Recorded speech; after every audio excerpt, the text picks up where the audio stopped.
So I'm going to mix up 2 bottles and I'm going to thin it out by 10%. Now normally I'd thin it out by 20% for a really smooth finish, if not 30.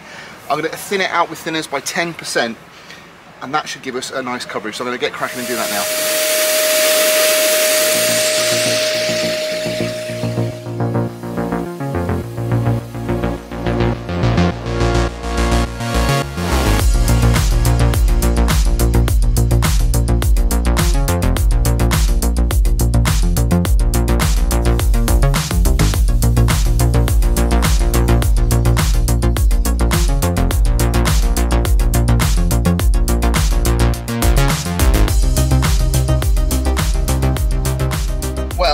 Couldn't be happier with how the Raptor's gone on. It looks absolutely fantastic. It's got a really light texture.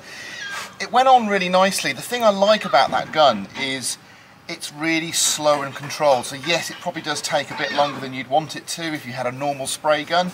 But if you're just patient with it, it doesn't get you into trouble, so you don't get loads of really sort of like thick areas. It's just a light dusting. You just have to be really patient with it.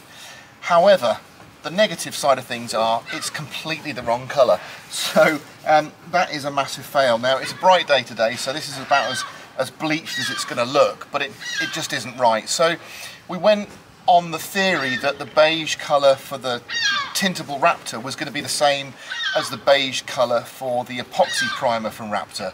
I mean, they're both beige in colour and they're both from Raptor. You'd think they'd be the same, but they are not. So what we've had to do is we've had to order some of the limestone 2-pack paint. I've only ordered half a litre, it's 30 quid, and we're just literally going to add 50 millilitres to each bottle, and that should give us the right colour. I'm not too worried because I was going to give it a second coat anyway, and the thing is it's easier to put a light white coat on this yellow and see where you are, because obviously if I'm painting white on white it's difficult to see where you've been and you can miss bits and you can have patches. So it should be a little bit easier to get good coverage on the second coat. So let's see what we get. So I've now gone over it with that 2K mix. It's a lot lighter, it's a lot more like off-white, it's perfect. There's a couple of bits that I have missed, but we've got another bottle of Tintable Raptor, so there will come a point where we'll have to do some more on the doors. So when I actually have to spray the inside of all the doors, I'll just go around and touch up. But I'm really, really happy. In fact, I can only see one light area, and that's on that repaired seat box. But everything else looks brilliant. So yeah, I'm really pleased. We'll let this just cure off a bit now before we put it back inside, and we'll come back to it in the morning and have a look.